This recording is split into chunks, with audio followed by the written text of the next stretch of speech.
எஸ்தரின் புஸ்தகம் 9ஆம் அதிகாரத்திலிருந்து பார்க்க போகிறோம். அந்த 9ஆம் அதிகாரம் 1ஆம் வசனம் எஸ்தர் புஸ்தகத்தை வாசிக்கும் பொழுது, யூதரானவர்கள் தங்கள் பகைஞரை மேற்கொள்ளும்படிக்கு காரியம் மாறுதலாய் முடிந்தது. இந்த காரியம் மாறுதலாய் முடிந்தது அப்படிங்கிறது இந்த ஒரு இடத்துல மட்டுமே இல்லை. எஸ்தர் புஸ்தகம் ஃபுல்லாக பார்த்தீங்கன்னு சொன்னால் காரியம் மாறி மாறி நடந்துகிட்டே இருக்கும். நினைக்கிறது எதுவுமே அதில் நடக்காது. யார் நினைக்கிறதுமே அதில் நடக்காது. ஆமான் நினைக்கிறது நடக்காது, முர்தக்காய் நினைக்கிறது நடக்காது. ஒவ்வொன்றும் மாறி மாறி யூத ஜனங்கள் நினைச்சது நடக்காது, ஒவ்வொன்றும் நடக்காது. எல்லாமே மாறுதலாய் முடியும். பொதுவாக நாம் அத்தனை பேருக்குமே இந்த எஸ்தரின் புஸ்தகத்தில் நடக்கிற சம்பவங்களைப் போல் நிறைய காரியங்கள் நம்ம லைஃப்பில் நடக்கும். நாம் ஒரு எக்ஸ்பெக்டேஷன், அதாவது சொல்லுவாங்க லைஃப் ஃபுல் ஆஃப் எக்ஸ்பெக்டேஷன்ஸ் அப்படின்னு சொல்லுவாங்க. எதிர்பார்ப்புகள் நிறைந்தது தான் வாழ்க்கை அப்படிம்பாங்க. ஆனால் பொதுவாக என்னை பொறுத்த வரைக்கும் நான் எனக்கு வச்சுருக்கிறது எப்படின்னா, more expectations will give more disappointments அப்படின்னு சொல்லுவாங்க. அதிக எதிர்பார்ப்பு என்ன செய்யும்? அதிக ஏமாற்றத்தை கொடுக்கும். எதிர்பார்ப்பே இல்லாத ஒரு வாழ்க்கை இருக்குது பாருங்கள், அதில் பார்த்தீங்கன்னு சொன்னால் ஏமாற்றமே இருக்காது. ஆனால் எதிர்பார்ப்பு இல்லாமல் இருந்தால் வாழ்க்கை சுவாரஸ்யமாக இருக்காது அப்படின்னு சொல்லுவாங்க. ஆனால் என்னை பொறுத்த வரைக்கும் எதிர்பார்ப்பு இல்லாமல் இருக்கிறது சுவாரஸ்யமாக தான் இருக்குது. ஆண்டவர் என்ன செய்வாருங்கிறத டெய்லி பார்க்கலாம். நமக்குன்னு ஒரு எக்ஸ்பெக்டேஷனே கிடையாது. அப்போ நாம் நினைக்கிறது அப்படியே ஆப்போசிட்டாக நடக்கும், அல்லது நாம் நினைக்கிற விஷயத்துக்கு பதிலாக வேறொன்றை கர்த்தர் செய்வார். பெரும்பாலும் இந்த எஸ்தரின் புஸ்தகத்தில் அப்படிப்பட்ட காரியங்களை நாம் தொடர்ச்சியாக பார்க்க முடிகிறது. அதாவது 4ஆம் அதிகாரத்திலிருந்து அந்த காரியங்களை நாம் ஒவ்வொன்றாக பார்க்கும் பொழுது அவர்கள் நினைக்கிற காரியம் ஒன்றுமே நடக்கவில்லை. ஒரு 4 காரியங்கள். ஏன் கடைசியாக அப்படி காரியம் மாறுதலாய் முடிந்ததுக்கு என்ன காரணம் அப்படிங்கிறதையும் நம்ம பார்த்துட்டு முடிக்க போகிறோம். முதலாவது ஒரு காரியம் மாறுதலாய் முடிந்தது என்ன அப்படின்னு சொல்லி பார்க்கலாமே. எஸ்தரின் புஸ்தகம் 6ஆம் அதிகாரம் 6வது வசனத்தையும் 7வது வசனத்தையும் வாசிங்க. ஆமான் உள்ளே வந்தபோது ராஜா அவனை நோக்கி, ராஜா கனம் பண்ண விரும்புகிற மனுஷனுக்கு என்ன செய்யப்பட வேண்டும் என்று கேட்டான். அதற்கு ஆமான் என்னையன்றி யாரை ராஜா கனம் பண்ண விரும்புவார் என்று தன் மனதிலே நினைத்து, இதான் அவன் எக்ஸ்பெக்டேஷன். என்னை இல்லாம வேற யாரையா இவர் ஆசீர்வதிக்க போறாரு, என்னை யாரு கனப்படுத்த போறாரு அப்படின்னு சொல்லி ஆமான் நினைத்து கொண்டு அப்புறம் ராஜாவை நோக்கி, ராஜா கனம் பண்ண விரும்புகிற மனுஷனுக்கு செய்ய வேண்டியது என்னவென்றால், இதுதான் ஆமானுடையதான ஒரு எக்ஸ்பெக்டேஷன். இப்போ அவன் என்ன நினைக்கிறான்னா, ராஜா மனசுல ஒன்று இருக்குது, ராஜா ஒன்று நினைச்சிருக்கிறாரு. ஆனால் ராஜா என்ன சிச்சுவேஷனில் இருக்கிறாருன்னே தெரியாது. ராஜாவுடைய எண்ணம் என்ன, சித்தம் என்ன தெரியாது. ஆனால் ராஜா ஒரு கேள்வி கேட்ட உடனே அவனா ஒன்று நினச்சிக்கிட்டா, நம்மளை தவிர வேற யாரப்பா அவர் கனம் பண்ண போறாரு அப்படின்னு சொல்லி. அப்போது அவனுக்குள்ள ஒரு எண்ணம் இருக்கிறது. என்னன்னா, வேற யாரை கனப்படுத்த போறாரு, என்ன கனப்படுத்த இல்லாமல் வேற யார் இருக்கா இந்த ராஜ்யத்தில் அப்படின்னு சொல்லி அவனுக்கு ஒரு பெரிய நம்பிக்கை, தன்மேல ஒரு பெரிய நம்பிக்கை. ஆனால் வசனம் எப்படி அந்த சம்பவம் எப்படி போய் முடியுது அப்படின்னு கேட்டிங்கன்னா, 6ஆம் அதிகாரத்தில் ராஜா சொல்றாரு, இதே காரியத்தை நீ என்ன செய்ய, இப்போ நீ என்னென்னலாம் சொன்னியோப்பா அதை எல்லாத்தையும் போய் நீ என்ன பண்ணு, மொர்தெக்காய்க்கு போய் பண்ணுன்னு சொல்லிட்டார். இது அவன் எதிர்பார்க்காத ஒரு சம்பவம். பல நேரங்களிலே நாம் இப்படித்தான் கனப்படுத்த வேண்டும் என்று எதிர்பார்க்கப்படுகிறோம், உயர்த்தப்பட வேண்டும் என்று எதிர்பார்க்கப்படுகிறோம். நமக்கு ஒரு உயர்வு வரும் அப்படின்னு சொல்லி எதிர்பார்க்கிறோம். ஆனால் அந்த நேரத்தில் பார்த்தீங்கன்னா அந்த உயர்வு அப்படியே மாறி வேறு யார் கைக்காவது போயிடும், நம்ம கண்ணுக்கு முன்னாடியே போகும். நம்ம என்ன நினச்சிட்டு இருப்போம், நம்ம தான் அடுத்த ப்ரமோஷன், நம்ம தான் அடுத்து, நமக்கு அப்புறம் தான் இப்போது அவருக்கு அடுத்து நம்ம தான் வரப்போகிறோம் அப்படின்னு சொல்லி ஒரு பெரிய எதிர்பார்ப்பில் இருந்துக்கிட்டே இருப்போம். ஆனால் திடீர்னு என்ன நடக்கும்னு கேட்டிங்கன்னா, சம்பந்தமே இல்லாத ஆள் ஒருத்தர் அங்கே வந்துடுவாப்புல. இதில் என்ன ஆகும்னு கேட்டிங்கன்னு சொன்னால், இந்த ஆமான் கொஞ்சம் பரவாயில்லன்னு போய் நான் என்னன்னு கேட்டால், ஆமான் அப்படி சொன்ன உடனே ஆமான் தன்னை பற்றி நினச்சிக்கிட்டு ஐயோ பயந்து வீட்டுக்கு ஓடிட்டான். ஆனால் நம்ம என்ன பண்ணுவோம் தெரியுமா, இந்த ராஜாவுக்கு அறிவே இல்லை, என்னை விட்டுட்டு இன்னொரு ஆளை போய் இப்படி பண்ணுறாரு அப்படின்னு ராஜாவை திட்ட தொடங்கிடுவோம். இதுதான் நம்முடைய எக்ஸ்பெக்டேஷன், இதுதான் நம்முடைய சுபாவம். தேவன் உங்களுக்கு நியமித்ததை கண்டிப்பாக உங்கள் கையிலே கொண்டு வந்து கொடுப்பார், அதில் எந்த விதமான மாற்று கருத்தும் கிடையாது. ஆனால் தேவன் நியமித்திருக்கிற எல்லா காரியமும் உங்களுடைய தான் நம்ம நினச்சிக்க கூடாது. நாம் அப்படியே சில நேரத்தில் சில காரியங்கள் நடக்கும்போது, உதாரணமாக நான் என்ன வச்சே சொல்கிறேனே, இந்த ஊழியத்தின் பாதையில் ஆரம்பிக்கும் பொழுது 20 வருஷத்துக்கு முன்னாடி ஒரு வெளிநாட்டில் வேலை செஞ்சுட்டு இருக்கும்போது ஆண்டவர் திடீர்னு ஊழியத்துக்கு போன்னு சொல்கிறாரு. ஒரு 6 மாதம் 8 மாதம் ஜெபம் பண்ணுறோம். கர்த்தர் கடைசியாக ஃபைனலாக இல்லை நீ ஊழியத்துக்கு வரணும்னு சொல்லி ஆண்டவர் பேசின போது வேலையை குவிட் பண்ணிட்டு இங்கே வரும்போது என்ன கனவு தெரியுமா? சரி, ஆண்டவர் இவ்வளோ தூரம் 8 மாதம் பேசி கூட்டுட்டு வராரு, வேலையை விட்டுட்டு இங்கே வரோம் அப்படின்னு நினச்சி உள்ளே வந்தால் 11 மாதம் ஒரு மீட்டிங் கூட இல்லை. ஒரு மீட்டிங் கிடையாது, ஒன்றும் கிடையாது. ஃபாஸ்டிங் ப்ரேயருக்கு போவோம், யாராவது கூப்பிடுவாங்க, போய் ப்ரேயருக்கு தான் கூப்பிடுவாங்க, மீட்டிங்க்கு கூப்பிட மாட்டாங்க, செய்தி கொடுக்க கூப்பிட மாட்டாங்க.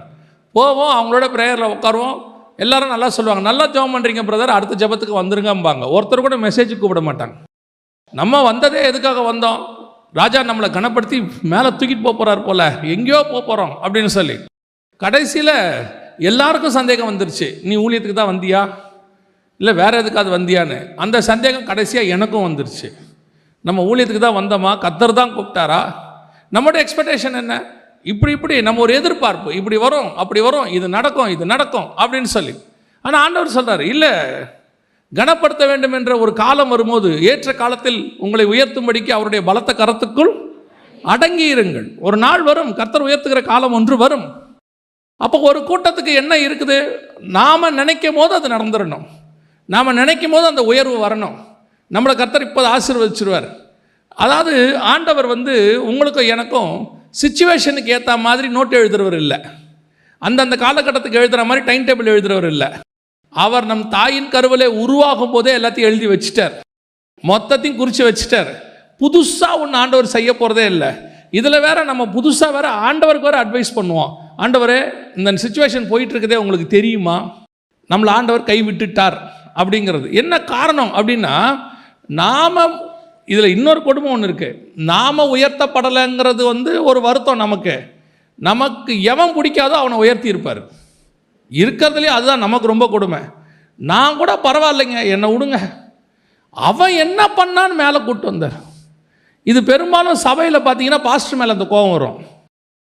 பாஸ்டர் இத்தனை வருஷம் சர்ச்சுக்கு வரோம், நம்ம கண்ணுக்கு தெரில, என்ன பண்ணார்னு அவரை தூக்கி மேலே நிற்க வச்சு பாட்டு பாட விட்டுட்டார் அதுக்குள்ளே அப்படிம்பார். அப்படின்னு விசுவாசிக்க ஒரு எண்ணம். அதாவது இந்த புல்பீட்டுக்கு நிற்கிறதுக்கு கர்த்தர் யாரை முன்குறிக்கிறாரோ அவர்கள் தான் நிற்க முடியும். இங்கே அதுக்கு ஏஜோ அனுபவமோ அதெல்லாம் கர்த்தர் பார்வை இருக்குது. மோசேக்கு அப்புறம் யார் வரணுங்கிறது ஒரு காரணம் இருக்குது. நியாயமாக பார்த்தா மோசேக்கு அப்புறம் வேற யாரோ தான் வரணும். ஆனால் வந்தது யார்? யோசுவா வந்துட்டார். இவங்கெல்லாம் என்ன நினச்சாங்க? நாம் ஆசாரிப்பு கூடாரத்தில் நிற்கிறோம், அந்த வேலை பார்க்குறோம், இந்த வேலை பார்க்குறோம், அடுத்து மோசேக்கு அப்புறம் நம்ம தான் நடத்த போகிறோம்னு நினச்சிக்கிட்டு இருந்தா, சம்மந்தமே இல்லாமல் மலைக்கடியில் உட்காந்துட்டு இருக்க ஒரு பையனை கூப்பிட்டு வந்துட்டார். தம்பி நீ வா, நீ தான் நடத்து அடுத்துன்னு. இப்போ அத்தனை பேருக்கு எப்படி இருக்கும்? இப்போ இவனுக்கே பயமாக இருக்குது. யாருக்கு? யோசுவாவுக்கே பயமாக இருக்குது. ஆண்டவரே, இவ்வளோ பேரை நான் எப்படி நடத்துறது அப்படின்னு ஆண்டவர் சொல்கிறார். நான் மோசையோடு கூட இருந்தது போல உன்னோடு இருப்பேன். இப்போ பிரச்சனையே அதுதான்.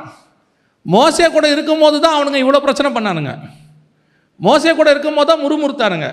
மோசே கூட இருக்கும்போது தான் எதிர்த்து பேசினானுங்க. மோசே கூட இருக்கும்போது தான் என்னை கொல்ல பார்த்தியான்னு கேட்குறானுங்க, வழியில் கொண்டு வந்து சாகடிக்க பார்த்தியான்னு கேட்குறாங்க. இப்போ இவர் சொல்கிறாரு, நான் மோசே கூட இருந்தது போலவே இருக்கிறேன். அதுக்கு நம்ம இருக்காமே இருக்கலாம். அவன் கூட இருக்கும்போது தான் இவ்வளோ பிரச்சனை வந்துச்சு ஆண்டவரே. அதோட அர்த்தம் என்ன அப்படின்னா, நான் மோசையோடு கூட எப்படி இருந்தேனோ அப்படி உன் கூட இருப்பேன்னு அர்த்தம். அதாவது மோசே கூட இருந்த மாதிரி இவங்க பார்த்த மாதிரி நீ பார்க்க மாட்டே. நல்லா கவனிச்சு பாருங்க. யோசுவா கிட்ட கர்த்தர் வந்த பிறகு ஒரு தடவை கூட அவர்கள் முறுமுறுக்கவில்லை, ஒரு தடவை கூட எதிர்த்து பேசவில்லை, ஒரு தடவை கூட அவனுங்க என்ன செய்யலை, அவங்களுக்கு விரோதமாக ஒரு வார்த்தை பேசலை. கானான் போய் சேர்ற வரைக்கும் பொறுமையாக இருந்தானுங்க. எதுக்கு உங்களுக்கு சொல்கிறேன் தெரியுமா?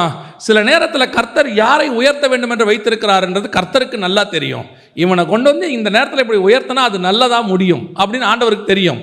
காட் ப்ரீ பிளான்டு எல்லாமே. நாம் நினச்சிக்கிட்டு இருக்கிற காரியம் நடக்காது.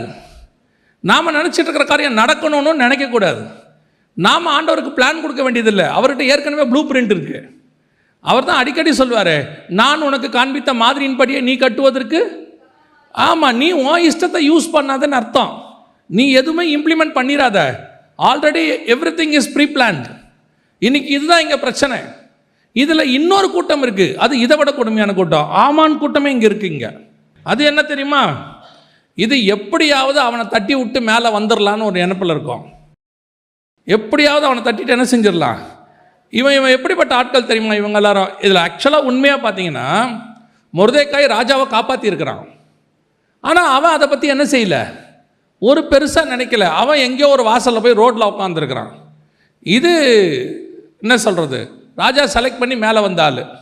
ஆனால் எஸ்தர் புஸ்தகத்தை நான் படித்த வரைக்கும் ஒன்று மட்டும் எனக்கு நல்லா தெரியுது, ஆமானை விட கொஞ்சம் அறிவு குறைவு தான் அந்த ராஜாவுக்கு. உடனே மோதிரத்தை கழட்டி கொடுத்துறான் எல்லார்ட்டையும். ஆமான்ட்டையும் கழட்டி கொடுத்துட்டான், மொர்தெக்காய்ட்டையும் கழட்டி கொடுத்துட்டான், யார் போய் கேட்டாலும் கழட்டி கொடுத்துட்டான் அந்த ராஜா, அகாஸ்வேரு ராஜா. அவன் என்ன பண்ணிட்டான், ஆமானத்துக்கு மேலே உட்கார வச்சுட்டான். உட்கார வச்ச உடனே ஆமான் மாதிரி ஆட்கள் இருப்பாங்க கொஞ்சம் பேர், இது வேலையே பார்த்துருக்காது, ஆனால் மேலே உட்காரணும்னு நினச்சிக்கிட்டே இருக்கோம். அப்படி ஒரு குரூப் இருக்குது. இது இந்த ஆமான் குரூப்பு. இது சும்மாவே மேலே உட்காந்துக்கணும்னு நினைக்கும். இப்போ திடீர்னு இந்த எல்லா வேலையும் செஞ்சுட்டு ஒருத்தன் பின்னாடி உட்காந்துருப்பான். சில நேரத்தில் அப்படிப்பட்டவர்கள் நெருடலாக இருக்கும். என்ன நமக்கு ஒன்றுமே இல்லையே, ஒரு உயர்வு இல்லையே, ஒன்றுமே செய்யலையே, யாருமே கண்டுக்க மாட்டாங்களே. நான் சொல்கிறேன், யாருமே உங்களை கண்டுக்கவே வேண்டாம். உங்களை பரலோகம் பார்த்து கொண்டே இருக்கிறது. பரலோகம் ரிஜிஸ்டர் பண்ணிக்கிட்டே இருக்கு. நீங்கள் செய்கிற ஒவ்வொரு காரியமும் அவருடைய ஜீவ புஸ்தகத்தில் எழுதப்பட்டு கொண்டே இருக்கு, ஞாபக புஸ்தகத்தில் இருக்கு. அவர் நீதியுள்ள நியாயாதிபதி. ஒருத்தர் உண்மையாக வேலை செஞ்ச ஒருத்தனை கர்த்தர் விடவே மாட்டார். எனக்கு பைபிளில் ரொம்ப பிடிச்ச ஒரு விஷயம் என்ன தெரியுங்களா, தேவன் நம்ம உண்மையாக செஞ்ச ஒரு விஷயத்தை கூட, அன்றைக்கி செஞ்ச ஒரு விஷயத்தை கூட மிஸ் பண்ணாமல் பைபிளில் எழுதியிருப்பார். இந்த யாபேசுங்கிறவன் யாருனாவது உங்களுக்கு தெரியுமா? எதை பற்றி, அவனை பற்றின எந்த குறிப்பாவது உங்ககிட்ட இருக்குதா? ஆனால் அவன் பண்ண ஒரு ஜெபம் மட்டும் அதில் இருக்கும். அவன் உண்மையாக ஒரு ஜெபம் பண்ணியிருக்கான். அந்த ஒரு ஜெபத்தை கூட விடாதபடிக்கு கர்த்தர் அதில் மென்ஷன் பண்ணி வச்சிருக்கிறார். அதையே மென்ஷன் பண்ணி வச்சிருப்பார்னா, நீங்கள் தேவனுக்கு உண்மையாய் செய்த அத்தனை காரியங்களையும் கர்த்தர் முன்குறித்து தான் வச்சிருக்கிறார். இன்றைக்கி பெரிய பெரிய ஊழியக்காரங்களாம் இருக்கிறாங்கல்ல, இவங்கெல்லாம் இன்றைக்கி பெருசாக இருக்கும் போது தான் நீங்கள் பார்க்குறீங்க, சரியா? ஆனால் இவர்கள் ரட்சிக்கப்பட்ட புதுசில் அவங்க சபையில் அவங்க எவ்வளோ உண்மை உள்ளவர்களாக இருந்தாங்கன்னு கர்த்தர் பார்த்ததுனால தான் இன்றைக்கி அவங்க பெரிய ஊழியக்காரராக மேலே உட்காந்துருக்கிறாங்க. ஆண்டவர் யாரையும் சும்மா கொண்டு மேலே உட்கார வைக்கிறது இல்லை. சும்மா இருந்துட்டு போட்டோம். நம்ம சாமுவேல் பார்த்தீங்கன்னு சொன்னால், தாவீது அண்ணன் இந்த ஈசாயோடைய முதல் பையனை பார்த்த உடனே என்ன பண்ணிடுவார் தெரியுமா? எழுந்திரிச்சு போய் அபிஷேகம் பண்ண போயிடுவார் ராஜாவா. அப்போ ஆண்டவர் சொல்வார், நீயோ முகத்தை பார்க்கிறாய், நானும் இருதயத்தை பார்க்குறேன். ஆள் பார்த்தா வாட்ட சாட்டமாக இருக்கான். அப்படி பார்த்த உடனே ஓ சூப்பர், இவனை தான் ராஜாவாக இருக்கும் போல அப்படின்னு சொல்லிட்டு இவன் ஏந்திரிச்சு போயிட்டான். ஆனால் தாவீது வரும்போது பார்த்தீங்களா, சாமுவேல் என்ன பண்ணுவான்னு, அவனை பார்த்தாலே, இப்போது 8 பேர் வீட்டில் 7 பேர் இல்லைன்னு ஆகிப்போச்சு. அப்போ மிச்சம் ஒருத்தன் தான் இருக்கான். அப்போ யாராக தான் இருக்கணும்? ராஜா. இது நார்மல் காமன் சென்ஸ் இல்லையா? Normal common sense. 8 கால் பூச்சிக்கு எத்தனை கால்னு கேட்ட மாதிரி. அப்போ பாருங்கள், 8 பேர் வீட்டில் இருக்கான், 7 பேர் இல்லைன்ட்டாரு. அப்போ கண்டிப்பாக யார் தான்? 8ஆவதாக உள்ளவன் தான். ஆனால் தாவீது வரும்பொழுது வசனம் சொல்லுகிறது, கர்த்தர் சாமுவேலை பார்த்து நீ எழுந்து அவனை அபிஷேகம் பண்ணு என்றார். அப்படின்னா என்ன அர்த்தம்? தாவீது வரும்போது இவர் என்ன பண்ணியிருக்காரு? உட்காந்தே இருக்காரு. ஆனால் முதல் பையன் வரும்போது என்ன பண்ணிட்டாரு? அது என்னன்னா, இவர் வெளியே பார்க்குறாரு, வாட்ட சட்டமாக இருக்கான். இவர் வரதை பார்க்குறாரு. இவன் பார்த்தா வனாந்தரத்தில் ஆடு மேய்ச்சிட்டு நல்லா வேர்க்க விறுவிறுக்க தம்பி ஓடி வரான். நல்லா சோப்பாக தான் இருக்கான் பையன், பார்க்கறதுக்கு சிவந்த மேனி உள்ளவன் இருக்கு. ஆனால் ராஜா மாதிரி இல்லை இல்லையா? பார்க்கறதுக்கு என்ன மாதிரி இல்லை? ராஜா மாதிரி இல்லை. ஆனால் கர்த்தர் பார்வைக்கு அவன் தான் ராஜா. கர்த்தர் பார்வைக்கு அவன் ராஜாவாக தெரிகிறான். அதே தேவன் தான் இன்னும் உங்களையும் என்னையும் பார்த்து கொண்டே இருக்கிறார். அதே தேவன் தான் உங்களை என்னையும் செலக்ட் பண்ணி கொண்டு இருக்கிறார். ஏன் இன்னைக்கு செலக்ட் பண்ணாரு? இன்னைக்கு சில பெரிய ஊழியக்காரங்களாம் அன்னைக்கு ஒரு 15 வருஷத்துக்கு முன்னாடி வெளிப்படுத்தின விசேஷம் ஒரு பைபிள் ஸ்டடி எடுக்கிறதுக்கு என்னை வர சொல்லியிருந்தாங்க ஒரு நாட்டில். ஸோ ஃப்ளைட்லாம் டிக்கெட்லாம் போட்டு கொடுத்தாங்க. போய் இறங்கிட்டு ஏர்போர்ட்டில் நிற்கிறேன். அவர் ஒரு சீனியர் பாஸ்டர். அவர் வந்தார். அவர் அப்போ தான் என்னை பார்க்குறாரு ஃபஸ்ட்டு. காரை விட்டு இறங்கினார். இப்படி என்னை பார்த்தாரு. நீங்களா வெளிப்படுத்தின விசேஷம் எடுக்கிறீங்க அப்படின்னாரு. ஆமாண்ணே. எந்த பைபிள் காலேஜ் படிச்சிங்கன்னாரு. எந்த பைபிள் காலேஜும் போகலன்னு. சரி வாங்க. இவ்வளோ தான் வரவேற்பு. அவர் எதிர்பார்த்தது என்னன்னா, வெளிப்படுத்தின விசேஷம்னா நல்ல ஆள் பார்க்க ஸ்டவுட்டாக, நல்ல ஹைட்டாக, கம்பீரமாக ப்ரைஸ் த லார்ட் அப்படி அந்த ப்ரைஸ் த லார்டை கொஞ்சம் ஏற்ற இறக்கத்தோடு சொன்னால் தான் நல்ல ஊழியக்கார். தெரியுமா உங்களுக்கு? வேத பண்டிதராக இருந்தால் அவர் எப்படி சொல்லணும் ப்ரைஸ் த லார்டை? பிரைஸ் த லார்ட், நல்லா இருக்கீங்களா அப்படி கேட்டால் தான் அவங்க பாஸ்டாக ஒத்துப்பாங்க ஒரு காலத்தில். இப்போ என்னெல்லாம் அவங்க ஒத்துக்கவே இல்லை ஆரம்பத்தில். அதுவும் வெளிப்படுத்தின விசேஷம்னா ஒத்துக்கவே இல்லை. கன்ஃபார்மாக நான் எடுக்க மாட்டேன்னு முடிவு பண்ணிட்டாங்க. எதுக்கு சொல்கிறேன், வெளியே பார்க்குறாங்க. ஆனால் கர்த்தர் பார்த்து வச்சிருக்கிறார். இன்னைக்கு இல்லை, நீ முதல்ல உன் சபையில் ஒரு நாள் பாய் போட்டல்ல, ஒரு நாள் உங்கள் சபையில் உட்காந்து பெருக்குனீங்கல்ல, யாருக்கும் தெரியாத போது டாய்லெட்டை க்ளீன் பண்ணீங்கல்ல, அன்னைக்கே கர்த்தர் முடிவு பண்ணி வச்சிருக்கிறார். ஒரு நாள் உனக்கு ராஜவஸ்திரம் தரித்து குதிரையின் மேல் உட்கார வைத்து உன்னை ஊர் முழுக்க இவன் என்னுடைய பையன் என்று சொல்ல வைப்பேன் என்பதை கர்த்தர் அன்னைக்கே நிர்ணயம் பண்ணிட்டார். காரியம் மாறுதலாய் முடிந்தது. எல்லாரும் நினச்சாங்க இவன் தான் சொல்லி, அவனே நினச்சா நான் தான் சொல்லி. ஆனால் கர்த்தருடைய பார்வை மொர்தெக்காயின் மேல் இருக்கிறது. எப்பவுமே நினச்சிக்காதீங்க எல்லாத்துக்கும் நம்ம தானும் நினச்சிக்க கூடாது. ஆண்டவர் சிலரை உயர்த்தும் போது இன்னொரு விஷயத்தையும் நல்லா புரிஞ்சுக்கோங்க. இதில் கர்த்தர் ஒருத்தனை உயர்த்தும் போது அந்த உயர்வுக்கு நீங்கள் ஒப்பு கொடுங்கள். புரியுதா? இவனுக்கா இந்த ஆளுக்கா அதெல்லாம் என்னால் முடியாது. சவுலை தேவன் ராஜாவாக ஏற்படுத்தின உடனே ஜனங்கள் என்ன சொன்னாங்களாம், பேலியாளின் மக்கள் என்ன சொன்னாங்களாம், இவனா நமக்கு ராஜா. பல நேரங்களில் நம்ம அப்படி தான் இருக்கிறோம். சிலரை கர்த்தர் உயர்த்தும் போது, வேலை ஸ்தலத்தில் நீங்கள் இருப்பீங்க, உங்களை விட கொஞ்சம் எக்ஸ்பீரியன்ஸ் கம்மியான ஆளாக இருப்பார், படிப்பு குறைவாக இருப்பார். திடீர்னு அந்த ஆளை தூக்கி உங்களுக்கு மேலே உட்கார வச்சுருவாங்க. ஏன் தெரியுமா கர்த்தர் அப்படி வைக்கிறாரு?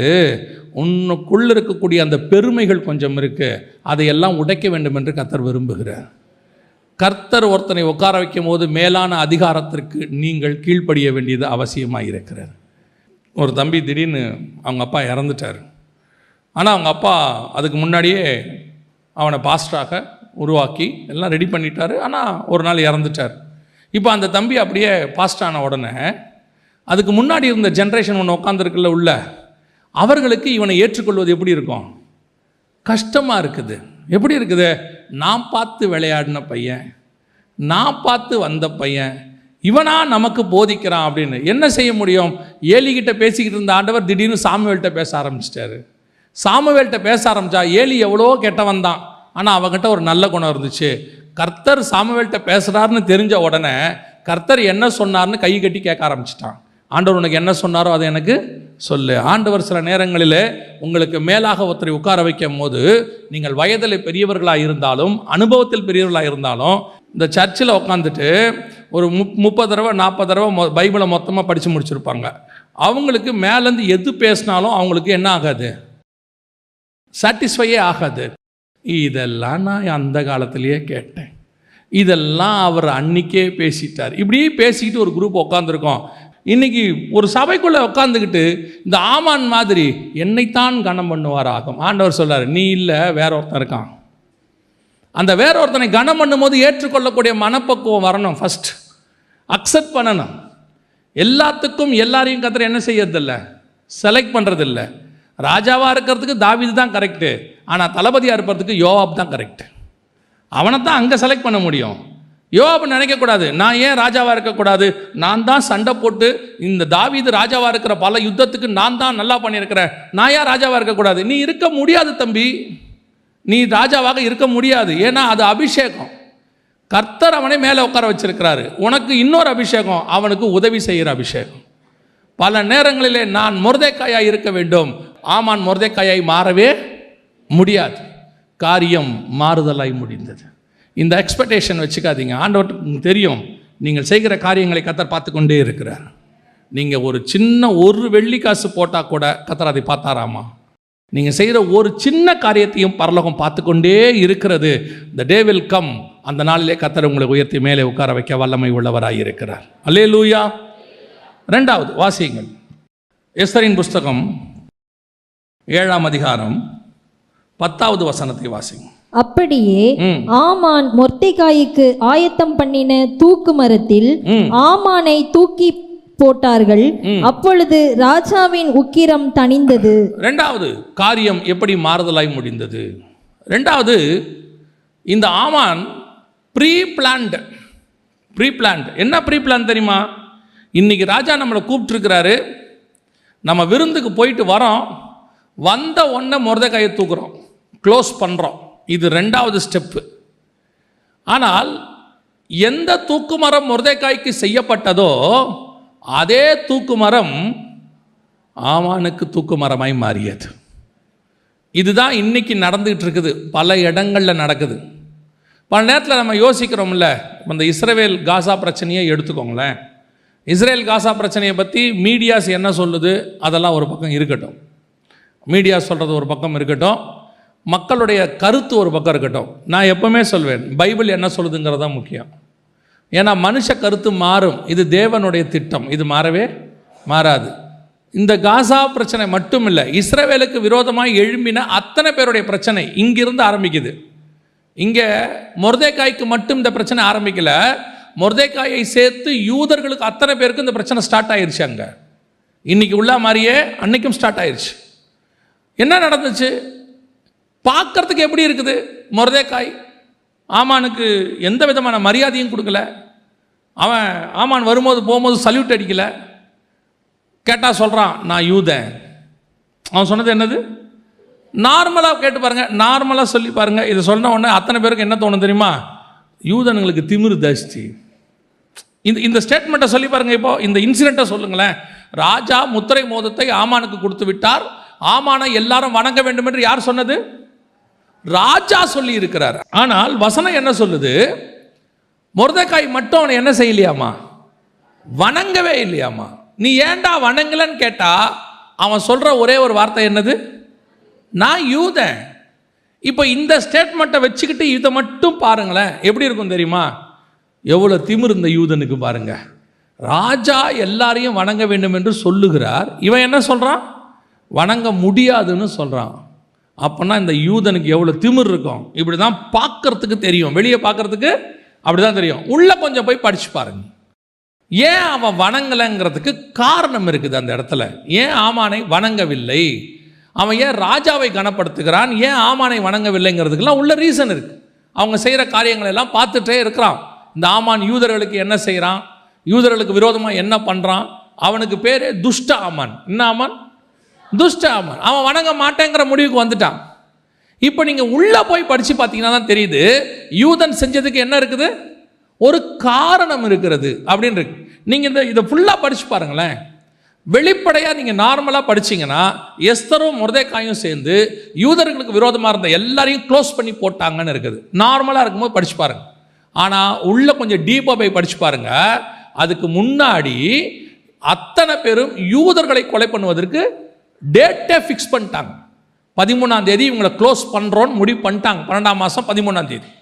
ஆனால் அந்த விஷயம் பின்னாடி தான் வருது. முன்னாடி படிக்கும்போது பார்த்தீங்கன்னா எஸ்தரும் மொர்தெகாயும் சேர்ந்து எல்லாரையும் கொலை பண்ணிட்டாங்க. அப்படிதான். அந்த மாதிரி தான் இன்னைக்கும் சரி, யூதர்களுக்கு விரோதமாக வரக்கூடிய செய்திகள் எல்லாமே பார்க்கறதுக்கு மீடியாவில் எல்லாரும் சொல்கிறாங்க, இந்த யூதர்கள் பாருங்க பாலஸ்தீனத்தில் இந்த மாதிரி பண்ணிட்டாங்க அப்படின்றாங்க. யூதர்கள் பண்ணுறதுக்கு முன்னாடி யூதர்களை என்ன பண்ணாங்க, அவனுடைய ரியாக்ஷனை தான் நம்ம பார்க்குறோமே ஒழிய, for each and every reaction opposite reaction சொல்லுவாங்க. For each and every action என்ன நடந்துச்சு, என்ன பண்ணான். சில ஆட்கள் இருக்காங்க நம்மக்கிட்ட உட்காந்து பொறுமையாக கோவப்படுத்துவான். பார்த்துருக்கீங்களா? நம்மளை டென்ஷன் படுத்துறானே, அவன் எப்படி டென்ஷன் படுத்துவான் தெரியுமா? சவுண்டாக டென்ஷன் படுத்த மாட்டான், பொறுமையாக டென்ஷன் படுத்துவான். ஆனால் உங்களுக்கு எனக்கும் அவனுக்கு பதில் பொறுமையாக சொல்ல தெரியாது. 2 கத்துவோம் பாருங்க. பார்க்குறவங்களுக்கு என்ன தெரியும் தெரியுமா?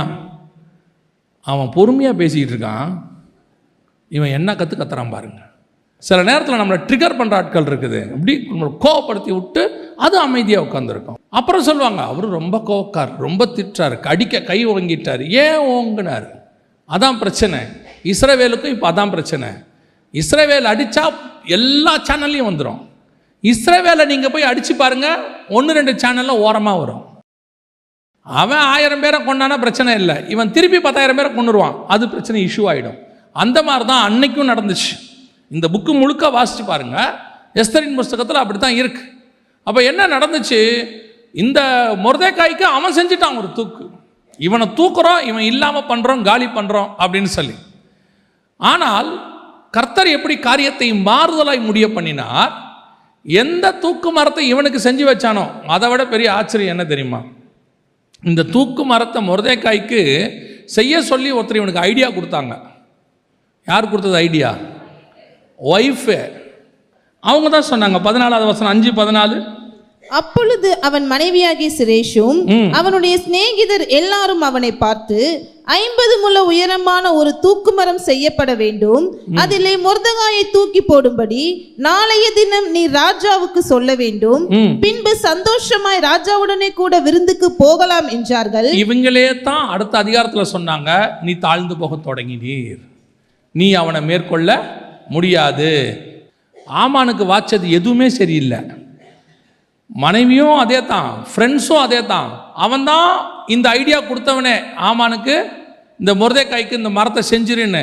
அவனே தான் அடுத்த அதிகாரத்தில் சொல்கிறான், இல்லை உன்னால் மேற்கொள்ளவே முடியாது. இதுதான் ஆமான் மாதிரி ஆட்களுக்கு நேரிடும். இவன் சுய புத்தி இல்லாதவன். இவன் ஒரு மரத்தை செஞ்சுட்டு அவன் பேச்சை கேட்டு அதுவே கடைசியில் அவனுக்கு என்னவா மாறிடுச்சு? தூக்கு மரமாக மாறிடுச்சு. இன்றைக்கும் இப்படி ஒரு கூட்டம் இருக்கு. யார் பேச்சையாவது கேட்டுக்கிட்டு அதுக்கு அதுவே தூக்கு மரம் செய்கிறது, அதுக்கு அதுவே கொண்டு போய் சாகிறது இருக்கு. ஒரு குரூப் இருக்கு, நம்ம இதுக்கு ஆலோசனை கொடுக்குற ஒரு குரூப் இருக்கு.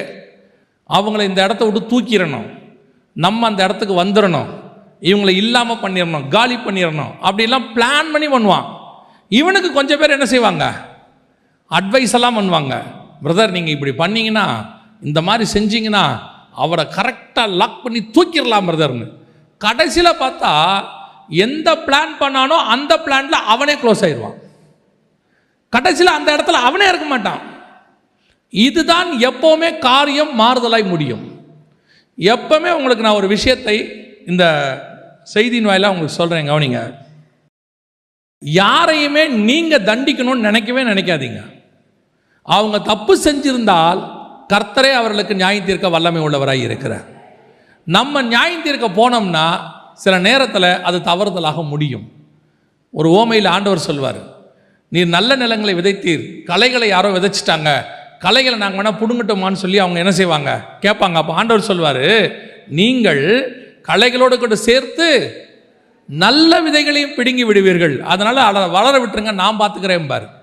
பல நேரங்களில் நியாய தீர்ப்பு கொடுக்குற அதிகாரத்தை கர்த்தர் தான் கையில் வச்சிருக்கிறாரு, நம்ம கையில் அதை கர்த்தர் கொடுக்கவே இல்லை. இப்போ நம்ம நியாய தீர்ப்பு கொடுக்குற இடத்துக்கு வந்துடுவோம். இவனை தூக்கிடலாம், அவனை போட்டுடலாம், அவனை இல்லாமல் பண்ணிடலாம். அப்படி செய்யவும் செய்வார்கள் கொஞ்சம் பேர். ஒரு ஆலயத்தில் ஒரு சபையில் ஒரு உதவி ஊழியர் இருந்தார். அவருக்கு அப்புறம் இன்னொரு உதவி ஊழியர் வந்து சேர்ந்தார். அவருடைய வேலையே என்னன்னா, போதகர்கிட்ட போய் எல்லாரையும் போட்டு கொடுக்கறது. அதான் அவருடைய வேலையே. அதான் ஒரு நல்ல மனுஷனை என்ன பண்ணிட்டார்? போட்டு கொடுத்துட்டார்.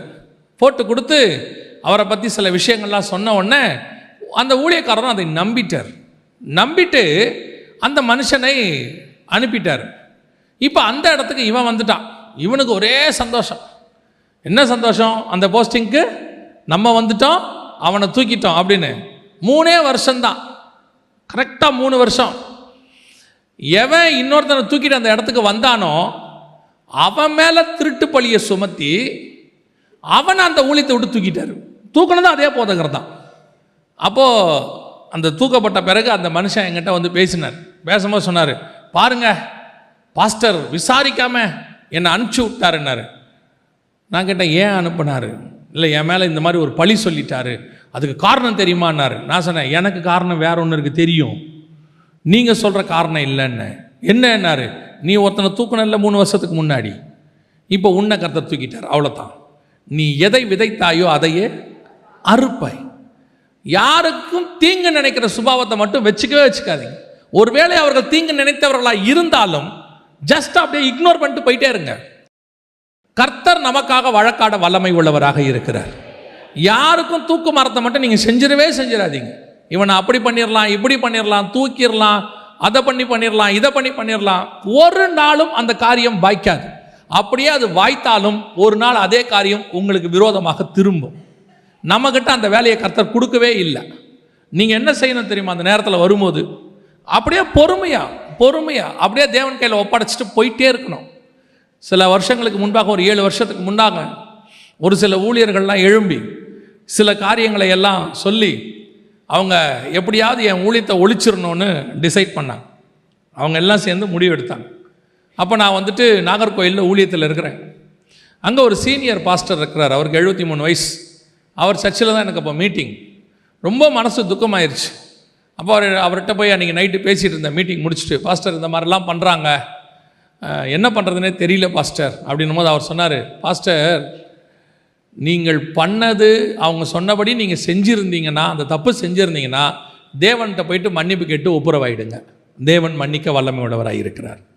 ஒருவேளை அவர்கள் சொல்லுகிறபடி நீங்கள் செய்யலைன்னா கவலையே படாதீங்க, கர்த்தர் அதை அவர்கள் தலையின் மேலே திருப்புவதற்கு வல்லமை உள்ளவராக இருக்கிறார். ஆனால் ஒன்று மட்டும் நிச்சயம், கர்த்தரை விட்டு மட்டும் போயிடாதீங்கன்னு சொன்னார். அது அனுபவத்தில் அவர் சொன்ன வார்த்தை. யாருக்கு விரோதமாக ஒரு வார்த்தையும் பேசாதீங்கன்னு சொன்னார். உண்மை, நான் சொல்கிறேன், ஒருத்தருக்கு விரோதமாக பேசலை, விட்டுட்டேன், அப்படியே விட்டுட்டேன். ஆனால் இன்றைக்கும் நான் சொல்லுவேன், யார் யாரெல்லாம் தீங்கு பேசினாங்களோ, யார் யாரெல்லாம் எதிராக பேசினாங்களோ அத்தனை பேரையும் வந்து ஒப்புரவாகும்படி கர்த்தர் வைத்திருக்கிறார். அவர்களே வந்து சேரும்படி கர்த்தர் பண்ணி வச்சிருக்கிறாரு. நான் போய் அவர்கிட்ட கேட்க வேண்டிய அவசியமே இல்லை. நான் என் ஊழியத்தை மட்டும்தான் பண்ணிக்கிட்டு இருந்தேன், வேற எதையுமே செய்யலை. ஆனால் ஒன்று நடந்தது, கர்த்தர் காரியத்தை மாறுதலாய் முடிய பண்ணினார். உங்கள் ஊழியத்தை, உங்கள் அபிஷேகத்தை, உங்களுக்கு கர்த்தர் கொடுத்ததை அல்லது உங்களுக்கு கொடுத்த பொறுப்பை அல்லது உங்களுக்கு கொடுத்த வேலையை கர்த்தரை தவிர வேற யாரும் உங்கள் கையிலிருந்து எடுக்கவே முடியாது. காரணம், அதை கொடுத்தவர் கர்த்தர். யார் வேணாலும் தூக்குமாரம் செய்யட்டும், யார் வேணாலும் சொல்லட்டும், உன்னை இன்னைக்கு தூக்கிடுவேன், காணாம பண்ணிடுவேன், சர்ச் இல்லாமல் பண்ணிடுவேன், இல்லை உன்னை இல்லாமல் பண்ணிடுவேன், நாளைக்கு இந்நேரம் நீ இருக்க மாட்ட. எலியாவை பார்த்து ஒரு வார்த்தை சொல்லிச்சு அந்த அம்மா, நாளைக்கு இந்நேரம் உன் தலை இருக்காதுன்னு சொன்ன அம்மா செத்து போச்சு. எலியா கடைசி வரைக்கும் சாகவே இல்லை. அந்த தேவன் இன்னும் ஜீவனோடு கூட இருக்கிறார். அந்த தேவன் ஒரு நாளும் உங்களை என்னையும் கைவிட போகிறதே கிடையாது. சொல்கிறவன் சொல்லட்டும், தூக்கு மரம் செய்யட்டும், சொல்லவே சொல்லட்டும், என்ன வேணாலும் சொல்லட்டும், இதோட முடிஞ்சிருச்சுன்னு சொல்லட்டும். முடிஞ்சிருச்சுன்னு கர்த்தர் சொன்னால் தான் முடிஞ்சிச்சு. மனுஷன் சொன்னால் முடிஞ்சிச்சு கிடையவே கிடையாது. அவங்க வேணால் சொல்லட்டும், உன் வாழ்க்கையில் இதோட உன்னை க்ளோஸ் பண்ணிட்டேன், உனக்கு இதுக்கப்புறம் எதுவும் கிடையாது. சில நேரங்களில் டாக்டர் சொல்லிடுவாங்க, என்ன சொல்லிடுவாங்க தெரியுமா, இனிமேட்டு உங்களுக்கு குழந்தையே பிறக்காது அப்படின்றவாங்க. அவ்வளோதான். அதுக்கப்புறம் பார்த்து ஆண்டவர்கிட்ட போய் நீங்கள் ஜெபம் பண்ணிங்கன்னா கர்த்தர் மிராக்கிளாக குழந்தை கொடுப்பார். கர்த்தர் ஏன் வெயிட் பண்ணார் தெரியுமா? அவங்க அந்த தூக்குமரம் செய்கிற வரைக்கும் கர்த்தர் வெயிட் பண்ணிக்கிட்டே இருப்பார். ஏன்னா தூக்குமரம் செஞ்சால் தானே அதில் அவங்கள போட முடியும். உங்களுக்கு அந்த ரிப்போர்ட் வர வரைக்கும் கர்த்தர் வெயிட் பண்ணிக்கிட்டே இருப்பார். நீங்களும் எல்லா ஹாஸ்பிட்டல் போயிடுவீங்க, எல்லா டாக்டரும் பார்த்துருவீங்க, எல்லாம் பண்ணிவிட்டு கடைசியாக மெடிக்கல் ரிப்போர்ட் கையில் இருக்கும், உங்களுக்கு குழந்தை பிறக்காது அப்படின்னு. இப்போ அந்த மெடிக்கல் ரிப்போர்ட்டை கையில் வச்சுக்கிட்டு நீங்கள் ஜெபம் பண்ணி பாருங்கள், கர்த்தர் பிள்ளையை கொடுக்க வல்லமை உள்ளவராக இருக்கிறார். இப்போ நீங்கள் போய் டாக்டர்கிட்ட சொன்னீங்கன்னா அவங்க என்ன சொல்லுவாங்க தெரியுமா? அடுத்த வார்த்தை, இட்ஸ் அ மெடிக்கல் மிராக்கிள் அப்படிம்பாங்க. அது மெடிக்கல் மிராக்கிள் இல்லை, காட்ஸ் மிராக்கிள். மெடிக்கலில் ஏது மிராக்கிள்? மெடிக்கலில் மிராக்கிளே கிடையாது. மிராக்கிள் கர்த்தர்கிட்ட தான் இருக்குது. எப்போ தூக்கு மரம் செய்கிறானோ நீங்கள் நினச்சிக்கணும், அந்த தூக்கு மரத்தில் அவன் தான் விழப்போகிறான், நீங்களும் நானும் விழப்போகிறது கிடையாது. ஆனால் வரும், தூக்கு மரம் ரெடி ஆகிடும், எல்லாம் செஞ்சுருவாங்க, கண்ணுக்கு முன்னாடி கொண்டாந்துருவாங்க, உன்னை க்ளோஸ் பண்ணுறேன்னு முடிவு பண்ணி சொல்லிடுவாங்க. ஆனால் ஒன்று மட்டும் நீங்கள் தெரிஞ்சுக்குங்க, தூக்கு மரத்தில் கர்த்தர் என்னை ஒரு நாள் என்ன செய்ய மாட்டார், போட அனுமதி கொடுக்கவே மாட்டார்.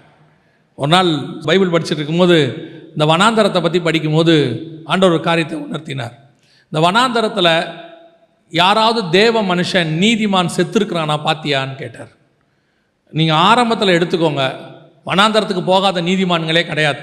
அது ஆபிரகாமாக இருக்கட்டும், அதுக்கப்புறம் ஈசாக்கு, யாக்கோபு, இஸ்ரவேலர்கள், கடைசியாக இயேசு கிறிஸ்து வரைக்கும், ஏன் பவுல் வரைக்கும் எல்லாம் வனாந்தரத்துக்கு போயிட்டாங்க. ஒருத்தர் கூட வனாந்தரத்தில் என்ன செய்யலை, சாகவே இல்லை, ஒருத்தர் கூட சாகலை. கடைசி ஆவியானவர் உணர்த்தினார், நீதிமான்கள் மட்டும் இல்லை, துஷ்ட மனுஷனாகிய இஸ்மவேலை கூட நான் வனாந்தரத்தில் காப்பாற்றி இருக்கிறேன். அவனையே காப்பாற்றினா உன்னை காப்பாற்ற மாட்டேனா? நம்மளை கர்த்தர் காப்பாற்ற மாட்டாரா? யார் வேணாலும் என்ன வேணாலும் சொல்லிட்டு போட்டோம், என்ன வேணாலும் உருவாக்கட்டும், இதோடு உங்களுக்கு முடிஞ்சிருச்சுன்னு சொல்லட்டும், இதோடு உன்னை வேலையை விட்டு தூக்கிட்டோம். சிலர் சொல்லுவாங்க, ஒரு மனுஷனை சொன்னாங்க, கடையெல்லாம் அவனை நம்பினவங்களாம் ஏமாற்றிட்டாங்க, கடை க்ளோஸ் ஆயிடுச்சு, அதாவது பிஸ்னஸ் க்ளோஸ் ஆயிடுச்சு. அப்போது அந்த மனுஷனை பார்த்து அந்த க்ளோஸ் பண்ண ஒரு ஆள் சொன்னார், இதோட அவ்வளோதான் உன் கதை முடிஞ்சிச்சு அப்படின்னார்.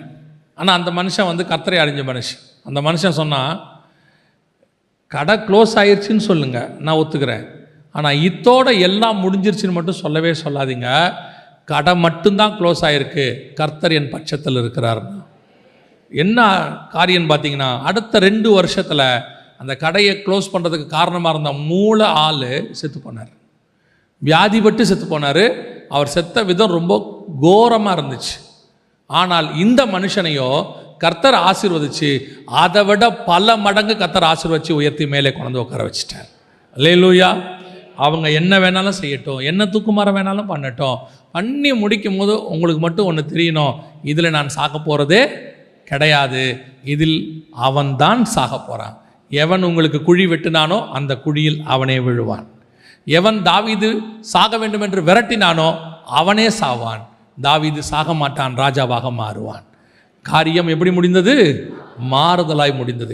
3ஆவதாக ஒரு காரியம் வாசிங்க. 9ஆம் அதிகாரம். இப்போ நம்ம வாசிச்ச அதே வசனம், எஸ்தரின் புஸ்தகம் 9:1 வாசிங்க. ராஜாவின் வார்த்தையின்படியும் அவனுடைய கட்டளையின்படியும் செய்யப்படுகிறதற்கு ஆதார் மாதம் என்கிற 12ஆம் மாதம் 13ஆம் தேதியிலே யூதரின் பகைஞர் அவர்களை மேற்கொள்ளலாம் என்று நம்பினார்களே, அந்நாளிலே தானே யூதரானவர்கள் தங்கள் பகைஞரை மேற்கொள்ளும்படிக்கு காரியம் மாறுதலாய் முடிந்தது. இது அடுத்த மாறுதல் என்ன தெரியுமா? யூதரை மேற்கொள்ள வேண்டும் என்று அவர்கள் நம்பினார்கள். யார் நம்பினது? பகைவர் நம்பினார்கள். அவங்க பகைவர் என்ன நினைச்சாங்களா? இவனை என்ன பண்ணிடலாம், மேற்கொண்டுடலாம், ஈஸி.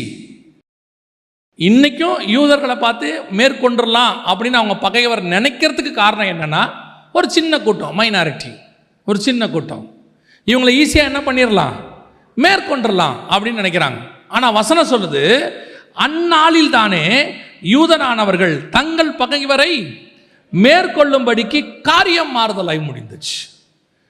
எப்பவுமே சரி, பகைவர் மேற்கொள்ள ஒரு நாளும் கர்த்தர் நம்மை அனுமதி கொடுக்க மாட்டார். இந்த ஒரு இடத்துல மட்டும் நம்ம ரொம்ப கேர்ஃபுல்லாக இருக்கணும். என்ன கேர்ஃபுல்லாக இருக்கணும்னு நான் உங்களுக்கு சொல்கிறேன். நாம் இந்த மாதிரி காரியங்கள் நடக்கும்போது நம்முடைய நம்பிக்கை கர்த்தர் மேலே தான் இருக்கணுமே ஒழிய, நம்ம நம்பிக்கை இப்போ வேற மாதிரி போயிட்டு இருக்குது. இந்த கடைசி காலத்தில் பகைவர் வராங்க. இப்போ புதுசாக எல்லாரும் என்ன செய்ய ஆரம்பிச்சிருக்கிறாங்கன்னு கேட்டிங்கன்னா, நாம் இங்கே மைனாரிட்டி, நாம் இங்கே ஒன்றும் செய்ய முடியாது, நம்மளை க்ளோஸ் பண்ணிடுவாங்க, அதனால் நமக்கு பொலிட்டிக்கல் பவர் தேவை, அந்த பவர் தேவை, இந்த பவர் தேவை, என்னென்னமோ சொல்லிட்டு இருக்கிறாங்க. நல்லா தெரிஞ்சுக்கொள்ளுங்க, கிறிஸ்தவம் இன்னைக்கு இல்லை, அப்போஸ்தலர் காலத்திலிருந்து அது மைனாரிட்டி தான். அப்போஸ்தலர் காலத்திலிருந்து மைனாரிட்டி. ஆனால் கிறிஸ்தவத்துக்கு விரோதமாக இதுவரைக்கும் ஒரு ராஜாவோ ராஜகுமாரத்தையோ அரசாங்கமோ அல்லது எந்த இசம், கம்யூனிசமோ ஃபாசிசமோ நாசிசமோ எதுவும் ஜெயிச்சதாக சரித்திரமே கிடையாது. ஏன் தெரியுமா? இவர்களை மேற்கொள்ளலாம்னு நினைக்கும் போதெல்லாம் கர்த்தர் நமக்காக யுத்தம் பண்ண வல்லமை உள்ளவராக இருக்கிறார். நாம் தான் மேற்கொண்டே வருகிறோம். விசுவாசிகளுக்கு சொல்லுகிறேன், அவங்க கூப்பிடுறாங்க இவங்க கூப்பிடுறாங்கன்னு எங்கேயும் போகாதீங்க. உங்களுக்கும் எனக்கும் யுத்தம் பண்ணுகிறவர் ஒருத்தர் இருக்கிறார். அவர் நமக்கு முன்பாக உருவின பட்டயத்தோடு கூட செல்லுகிறவர். அவர் காரியத்தை மாறுதலாய் முடிக்க பண்ணுகிறவர். எப்பேற்பட்டவர்களையும், ரிச்சர்ட் உம்ப்ராண்ட் ஐயாவோட புத்தகத்தை போய் படிச்சு பாருங்க, அங்க இருக்கு பாருங்க, ஜீவனுள்ள சாட்சி. அதெல்லாம் படும் வேதனையில் பரம வெற்றி அப்படின்னு சொல்லி அற்புதமான சாட்சி. கம்யூனிசத்துக்கு நடுவில் எப்படி அவங்க ஜெயிச்சாங்க, எப்படி ஹிட்லருக்கு மத்தியில் ஜெயிச்சாங்க, எல்லாம் அதில் இருக்கு. அவ்வளவு இத்தனைக்கும் அவங்க ஒரு மைனாரிட்டி தான். ஆனால் கம்யூனிசம் இரும்பு கரன்னு சொல்லுவாங்க, இரும்பு திரைம்பாங்க. அதுக்கு நடுவுலையே பகைவர் மேற்கொள்ளாதபடிக்கு கர்த்தர் செய்தார். ஹிட்லர் கிறிஸ்தவர்களை அவ்வளோ கொடுமைப்படுத்தினாராம். யூதர்களை கொடுமைப்படுத்தினது மட்டும்தான் ஹிஸ்டரியில் வந்திருக்குது. கிறிஸ்தவர்களை கொடுமைப்படுத்தினது வரவே இல்லை. கடைசியில் ஹிட்லர் எப்படி செத்தான் தெரியுமா? தன் கையாலேயே சுட்டு கொண்டு செத்து போனான், தற்கொலை பண்ணி செத்து போனான். சவுல் எப்படி செத்தானோ அதே மாதிரி தான். அவன் பட்டயத்தில் செத்து போனான், இவன் துப்பாக்கியில் செத்து போனான். ஆக மொத்தத்தில் தேவ ஜனங்களை துரத்துகிற எல்லாரும் வேக்கவேறியும் நாம் தான் மேற்கொள்ளுமே ஒழிய அவர்கள் சபையை மேற்கொள்ள மாட்டார்கள். சபையை மேற்கொள்கிற அதிகாரத்தை கர்த்தர் இன்னும் யார் கையிலையும் கொடுக்கவே இல்லை. உலக தோற்றம் முதல் ஆண்டவர் எழுதி வச்ச நியதி அது. ஆண்டவர் சொல்லி வச்சிருக்கிறாரு, என் ஊழியக்காரனுக்கு விரோதமாய் உருவாக்கப்படுகிற எந்த ஆயுதமும் வாய்க்காதே போகும். நீங்களும் நானும் ராஜாக்களும் ஆசாரியருமாய் அழைக்கப்பட்டவர்கள். எதுக்கு இந்த காலத்தில் தான் பயம்? அதான் இப்போ பாருங்க, யூதர்களுக்கு இருந்த ஒரு பெரிய ப்ளஸ் பாயிண்ட் என்னன்னு மட்டும் பாருங்க. வாசிங்க, அந்த வசனத்தை வாசிங்க. 2வது வசனம் வாசிங்க பாப்போம். அதே அதிகாரம் 2ஆம் வசனம் 9:2.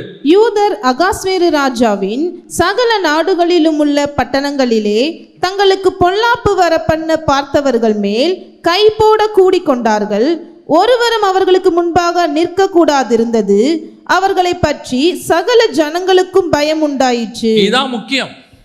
நம்ம மேல கை போடுகிற அதிகாரத்தை கர்த்தர் யாருக்கும் தரல. அதே நேரத்தில் நமக்கு எதிராக நிற்பதற்கு கர்த்தர் யாருக்கும் என்ன கொடுக்கல? அனுமதி கொடுக்கல. அதுல ஒன்று கர்த்தர் செஞ்சிருக்கிறாரு. என்ன தெரியுமா? நம்மை பத்தின பயம். அதான் முக்கியம். நம்மை பத்தின பயம். என்ன பயம்? இவ்வளோ சபை இருக்குதுங்கிற பயம் இல்லை. என்ன பயம் தெரியுமா? கர்த்தர் நம்மோடு கூட இருக்கிறார். அந்த பயம் அவர்களுக்கு வரும். அது வரும் கண்டிப்பா. யோசித்து பாருங்க. யோவான் ஸ்நானகன் ஒத்த ஆளு வனாந்தரத்தில் இருக்கிறார். வசனம் சொல்லுது, அவரை பார்த்து ஏரோது பயந்திருந்தான்னு பைபிள் சொல்லுது. எலியா ஒத்த ஆள் தான். ஆனால் ஆகாபு எலியாவை பார்க்க வந்தான்னு இருக்குது. அவன் கூப்பிட்றான், போய் வர சொல்லுங்கிறான். ஆகாபு வந்தான். அப்போஸ்தலரை குறித்து அவர்களுக்கு பயம் உண்டாயிற்று.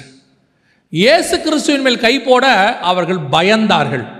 இது என்ன பயம் தெரியுமா? இவங்கெல்லாம் ஒத்தால் தான், மைனாரிட்டி. ஆனால் என்ன பயம் தெரியுமா? நம்ம மேல இருக்கிற அபிஷேக பயம். இந்த பயம் மாம்சத்தில் வரக்கூடியதல்ல, ஆவியிலே வரக்கூடியது. உங்களை பற்றின பயத்தை ஸ்பிரிட்ல உண்டாக்குவார் கர்த்தர். அவங்களுக்கு பயத்தை உண்டாக்குவார், உங்களுக்கு தைரியத்தை உண்டாக்குவார். உங்களுக்குள்ள ஒரு தைரியம் வரும், அத்தாரிட்டி வரும். இது இந்த கடைசி காலத்தில் மிஸ்ஸிங். இயேசு கிறிஸ்து பேசும்போது என்ன சொன்னான் தெரியுமா? முகதாட்சண்யம் இல்லாமல் நீர் பேசுகிறீர், எவருக்கும் நீர் பயப்படுகிறது இல்லை. அதுதான் அப்போஸ்தலர்கிட்ட இருந்துச்சு, அதுதான் பவுலுகிட்ட இருந்துச்சு, அதுதான் எலியா கிட்ட இருந்தது, அதே தான் எலிசா கிட்ட இருந்துச்சு. ராஜா வந்து நிற்கிறான், இவன் சொல்றான், நீயா பிடிச்ச அவனை போடான்ட்டான். ஆகாப் சொல்றான், இஸ்ரவேலை கலங்க பண்ணுகிறவன் நீ இல்லை, நீ தான் கலங்க பண்ற, போன்ட்டான் வெளியே. அந்த அத்தாரிட்டி உங்களுக்கு எப்போ வரும் தெரியுமா? ஆவியானவர் உங்களுக்குள்ளே இருக்கும்போது, நீங்கள் ஆவியானவருக்குள்ளே இருக்கும்போது அந்த அத்தாரிட்டி உங்களுக்கு வரும். அது உங்களுக்கு தைரியத்தை கொடுக்கும், எதிராளிக்கு பயத்தை கொடுக்கும். இன்னைக்கு என்ன ஆயிடுச்சு? கடைசி காலத்தில் நீங்க பயந்துகிட்டு இருக்கிறீங்க, எதிராளி தைரியமா இருக்கிறான். அவன் மிரட்டுறான் நம்மளை. என்ன பண்ணுவேன் தெரியுமா? காவல் கிணறுன்னு ஒரு இடம் இருக்குது, உங்களுக்கு தெரியும்னு நினைக்கிறேன். திருநெல்வேலி தாண்டி நாகர்கோயிலுக்கு போகிற வழியில் காவல் கிணறுன்னு ஒரு இடம் இருக்குது. இந்த காவல் கிணறுடைய ஸ்பெஷாலிட்டி என்னன்னு கேட்டிங்கன்னா, அங்கே அந்த விண்மில் இருக்கும். அந்த காவல் கிணறுல தான் அது ஆரம்பிக்கும். அவ்வளோ இருக்கும் விண்மில் அந்த இடத்துல இருக்கும். அப்போது அந்த விண்மில் நிறையா இருக்கும், 100 கணக்கில் இருக்கும். அதில் ஒரு விண்மில் மட்டும் வைக்கும் போது ரூல் படி பக்கத்தில் வீடு இருந்தால் வைக்கக்கூடாது. அதோடைய ரூல் அப்படி தான். பக்கத்தில் வீடு இருந்தால், ஏன்னா அது சுற்றும் போது அதுக்குள்ளேருந்து கொஞ்சம் கிரீஸ் கீழெல்லாம் வரும், அது ரொம்ப உடம்புக்கு எரிச்சலை உண்டாக்கும். அதனால் வீட்டு பக்கத்தில் வைக்கக்கூடாது. நீங்கள் எந்த விண்மில் பக்கத்தில் பாருங்கள், வீடு இருக்காது. ஏற்கனவே அங்கே ஒரு சர்ச் இருக்குது. சர்ச்சு பக்கத்தில் கொண்டு வந்து விண்மில்லை ஒருத்தர் வைக்கிறான். வைக்கும் போது அந்த பாஸ்டர் சொல்கிறாரு, நடந்த சம்பவம். அந்த பாஸ்டர் சொல்கிறாரு, இங்கே வீடு இருக்குது, சட்டப்படி வைக்கக்கூடாது, விண்மில்லை வைக்காதீங்கன்னு சொல்கிறார். அப்போது அந்த வைக்கிறவன் சொல்கிறான், வச்சா என்ன பண்ணுவேன், என்ன பண்ண போகிறேன் அப்படின்னு. அவர் சொன்னாராம், நீ வெய்யி, என்ன நடக்குதுன்னு மட்டும் பாருன்னாராம். இன்னோ அடிப்பியோ, ஆலவரத்துக்கு கூப்பியோ, நான் வைக்கிறேன் பாரு அப்படின்ட்டு 1 கோடி ரூபா செலவு பண்ணி விண்மில் வச்சாச்சு. அது ரொம்ப காஸ்ட்லி. வச்சாச்சு. அந்த ஏரியாவில் இருக்கிற எல்லா விண்மில்லும் சுற்றுச்சு, அது ஒன்று மட்டும் சுற்றலை. ஒன்று மட்டும் சுற்றலை.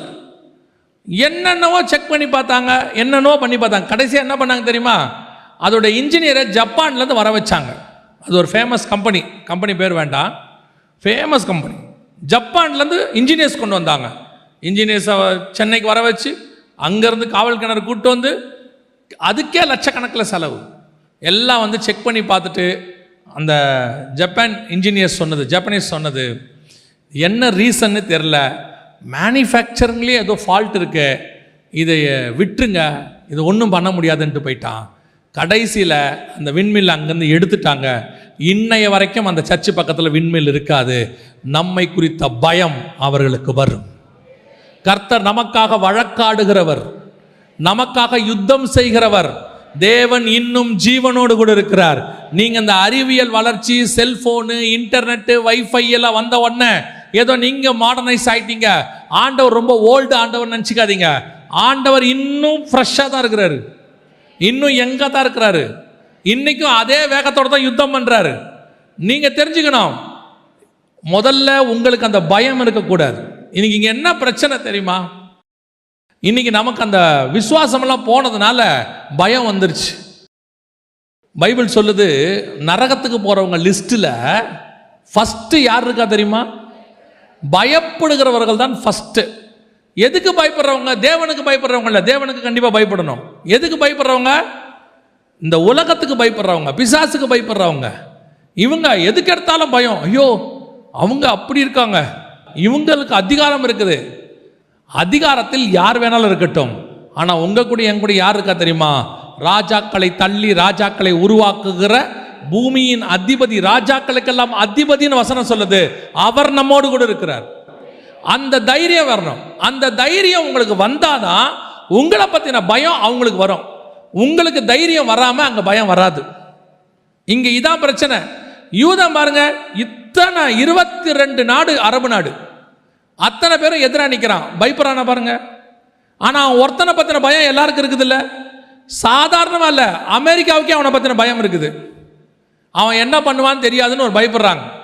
எழுதுறான் பாருங்க, யார் வேணா எழுதுறான் பாருங்க. எழுதும் போது என்ன சொல்றான்? யூதர்கள் மோசமானவர்கள், அவர்களுடைய உளவாளிகள் உலகம் முழுக்க இருக்கிறாங்க, அவங்க எந்த நாட்டுக்குள்ளே போய் என்ன வேணாலும் பண்ணுவாங்க. இந்த பயம் எப்படி வந்துச்சு? முதல்ல அவனுக்கு அவனை பற்றின ஒரு தைரியம் இருக்குது, நம்மளால் செய்ய முடியும்னு. உங்களுக்கும் எனக்கும் ஸ்பிரிச்சுவல் தைரியம் வரணும். இன்றைக்கி ஒரு தீர்மானம், அவன் என்ன வேணாலும் சொல்லட்டும், யார் வேணாலும் என்ன சொல்லட்டும், உன்னை அப்படி பண்ணுவேன், இப்படி பண்ணுவேன், இல்லாமல் பண்ணுவேன், என்ன வேணால் சொல்லட்டும். ஒன்று மட்டும் உண்மை, பகைவர் மேற்கொள்ள கர்த்தர் அதிகாரம் கொடுக்கவில்லை. பகைவரை மேற்கொள்ளுகிற அதிகாரத்தை தான் கர்த்தர் என் கையில் கொடுத்துருக்கிறார். அதுதான் கர்த்தர் நமக்கு கொடுத்துருக்கிறது. அந்த தைரியம் மட்டும் உங்களுக்கு வந்துட்டா போதும். தைரியமாக சொல்லுங்கள். பல நேரங்களில் பிரச்சனைகள் வரதான் செய்யும், பிரச்சனை இல்லாமல் வாழ்க்கை வராது. இப்போ இந்த கடைசி காலத்தில் தான் ஒரு வித்தியாசமான உபதேசம் வந்திருக்குது. உங்களுக்கு பிரச்சனையே இல்லை, போராட்டமே இல்லைன்னா சொல்கிறாங்க. எல்லாம் உண்டு, அதுக்கு நடுவில் தான் நம்ம கிராஸ் பண்ணி போகிறோம். ஆனால் அந்த போராட்டமோ பிரச்சனையோ மனுஷனோ உங்களை மேற்கொள்ளாதபடிக்கு கர்த்தர் பத்திரமாய் பார்த்துக்கொள்வார். அதுதான் கர்த்தர் செய்யறது. இந்த இடத்துல வசனம் தெளிவாக சொல்லுது, யூதர்கள் பகைவரை மேற்கொண்டார்கள். யாரை? அவர்களை மேற்கொள்ள வேண்டும் என்று பயந்தவர்களை அவர்களை என்ன செஞ்சாங்களாம்?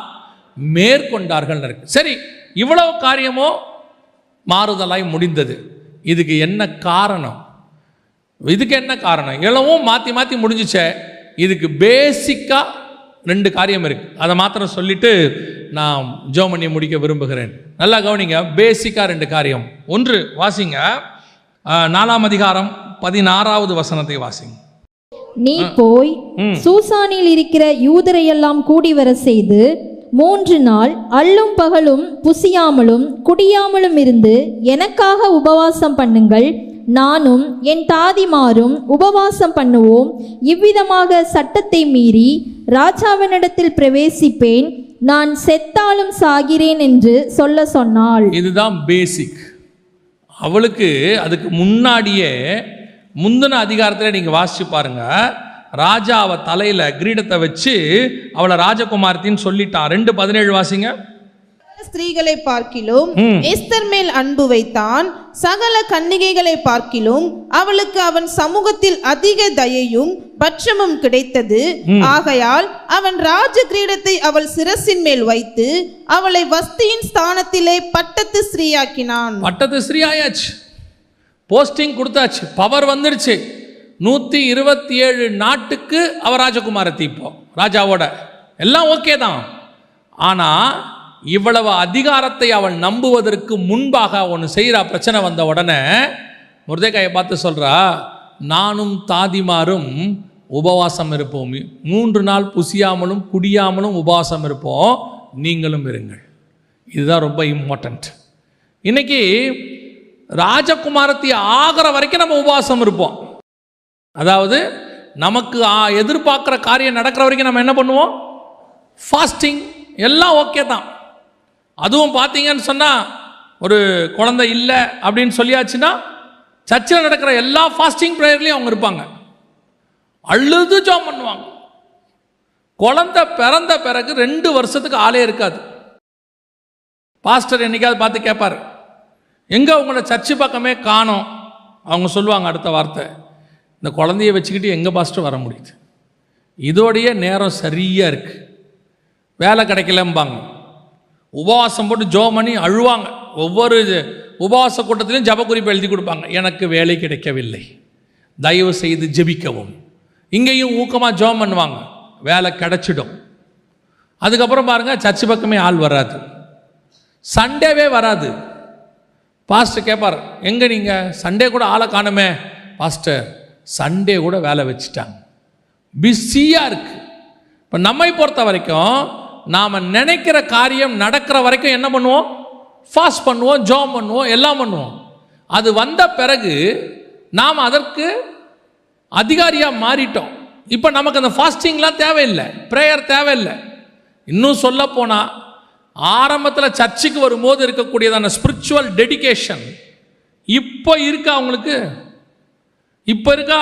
ஆரம்பத்தில் வரும்போது ஓடி வரும்போது இருந்த டெடிகேஷன் இப்போ கர்த்தர் உங்களை ஆசீர்வதிச்சு உங்கள் உண்மைக்கு தக்கதாக வீடு கொடுத்து, காரு கொடுத்து, பைக் கொடுத்து, நல்ல வேலை கொடுத்து, பிள்ளையை கொடுத்து, சம்பாத்தியத்தை கொடுத்து, எல்லாம் கொடுத்துட்டார். ஆனால் அந்த டெடிகேஷன் இருக்கா? இப்போ அது ஓடி வரீங்களா? இப்போ என்ன சொல்கிறீங்க, ரொம்ப பிஸி, டைமே இல்லை. இப்போ எல்லாரும் கற்று வச்சுட்டு இருக்கிற ஒரு பெரிய வார்த்தை என்னது, டைமே இல்லை. ஆனால் எஸ்தர் ராஜகுமாரத்தியாய் மாறின பிறகு ராஜா கிட்ட போகிறதுக்கு அவகிட்ட இன்ஃப்ளூயன்ஸ் இருக்கு. இப்போ எல்லாரையும் பார்க்கணும், ராஜா அவளை அதிகமாய் நேசித்தான். இப்போ நமக்கு கொஞ்சம் இன்ஃப்ளூயன்ஸ் கிடைக்கட்டுமே, ஊழியத்தின் பாதையாக இருக்கட்டும், ஆவிக்குரிய வாழ்க்கையாக இருக்கட்டும். ஆரம்பத்தில் யாருமே இல்லாத போது ஒவ்வொன்றத்துக்கும் முழங்கால் போட்டு ஜெபம் பண்ணுவோம். ஒவ்வொன்றத்துக்கு முழங்கால் போட்டு ஜெபம் பண்ணி கர்த்தர் அற்புத அடையாளமாக அதிசயமாக என்ன பண்ணுவார், காரியத்தை வாய்க்க பண்ணுவார். வந்து சாட்சி சொல்லுவோம், கர்த்தர் அற்புதமாக செஞ்சார், அதிசயமாக செஞ்சார்.